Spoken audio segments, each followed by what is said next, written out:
అంగస్తంభన సమస్య లేదా erectile dysfunction అనేది మగవాళ్ళు కామన్గా ఎదుర్కొనే సెక్షువల్ సమస్య. అయితే ఈ అంగస్తంభన సమస్య లేదా ఎరెక్టైల్ డిస్ఫంక్షన్ లాంటి సెక్షువల్ ప్రాబ్లమ్స్ రావడానికి గల ముఖ్య కారణం ఏమిటి? అండ్ ఈ సెక్షువల్ సమస్యలు, ఈ అంగస్తంభన లాంటి సెక్షువల్ సమస్యలు వచ్చినప్పుడు దానికి ఉండే ట్రీట్మెంట్ ఆప్షన్స్ ఏమిటి అనేది ఈ వీడియోలో నేను డీటెయిల్గా చెప్తాను. అంగానికి వచ్చే రక్త సరఫరాతో పాటు లోపల మజిల్ ఉంటుంది, కార్పోరా క్యావర్నోసా మజిల్ అంటారు. ఆ కార్పోరా క్యావర్నోసా మజిల్ అనేది ఎంత స్మూత్గా ఉంటే బ్లడ్ వచ్చినప్పుడు మజిల్ అంత ఎక్కువ స్ట్రెచ్ అయ్యింది, దానివల్ల పెన్నిస్ అంత పెద్దగా అయ్యి అంత హార్డ్ డైరెక్షన్స్ వస్తాయి అన్నమాట. ఆ కార్పోరా క్యావర్నోసా మజిల్ కొన్నిసార్లు ఇన్ఫెక్షన్స్ వల్ల కానివ్వండి, లేకపోతే ఎక్కువగా ఈ షుగర్ కంట్రోల్లో లేకుండా, లేకపోతే ఒబేసిటీ అంటే బాగా ఎక్కువ ఓవర్ వెయిట్ ఉండి విపరీతమైన స్మోకింగ్ అలవాటు ఉన్న వాళ్ళలో ఆ మజిల్ అనేది, కార్పోరా క్యావర్నోసా మజిల్ అనేది డ్యామేజ్ అయిపోయింది. వాళ్ళలో కూడా ఈ అంగస్తంభన సమస్య వచ్చింది. సో ఎప్పుడైనా సరే అంగస్తంభన సమస్య ఉన్నప్పుడు దానికి ఫస్ట్ రీజన్ ఏంటి? హార్మోన్స్లో ఏదైనా ప్రాబ్లం ఉందా?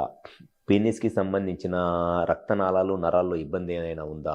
లేకపోతే పెన్నిస్ లోపల ఉన్న మజిల్లో, ఈ కార్పోరా క్యావర్నోసా మజిల్లో ప్రాబ్లం ఏదైనా ఉందా? లేకపోతే వీనస్ లీక్ అంటారు, పెన్నిస్కి బ్లడ్ వస్తుందిలే కానీ ఇంకొక సైడ్ నుంచి బ్లడ్ అనేది పెన్నిస్లో ఉండకుండా లీక్ అయిపోతుంది. ఆ ప్రాబ్లం ఏమైనా ఉందా అనేది కరెక్ట్గా తెలుసుకొని, కారణం తెలుసుకుంటే డెఫినెట్గా ఈ సెక్షువల్ ప్రాబ్లమ్స్కి 100% మనం ట్రీట్మెంట్ చేయవచ్చు. సో కారణం తెలుసుకోవటమే అన్నిటికన్నా ముఖ్యం.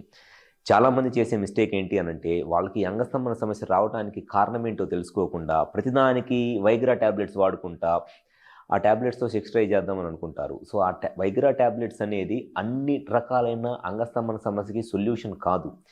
ఆల్మోస్ట్ చాలాసార్లు వైగ్రా ట్యాబ్లెట్స్ అవసరం లేకుండానే సెక్షువల్గా ఈ చిన్న చిన్న ఇబ్బందులు, హార్మోన్స్లో ప్రాబ్లం ఏదైనా ఉంటే హార్మోన్స్ని ట్రీట్ చేయటం వల్ల, మజిల్లో ప్రాబ్లం ఏదైనా ఉంటే ఆ మజిల్ని మళ్ళీ మనము కొంత యాక్టివ్ చేయటం వల్ల, లేకపోతే పెన్నిస్కి సంబంధించిన బ్లడ్ ఫ్లోలో ప్రాబ్లం ఉంటే కొంత బ్లడ్ ఫ్లో ఇంప్రూవ్ చేయటం వల్ల, ఇటువంటి చాలా రకాలుగా ఈ అంగస్తంభన సమస్యని అధిగమించవచ్చు. కానీ చాలామంది ప్రతిసారి వైగ్రా ట్యాబ్లెట్స్ వేసుకుంటా సెక్షువల్గా ట్రై చేస్తూ ఉంటారు. అది మంచి పద్ధతి కాదు.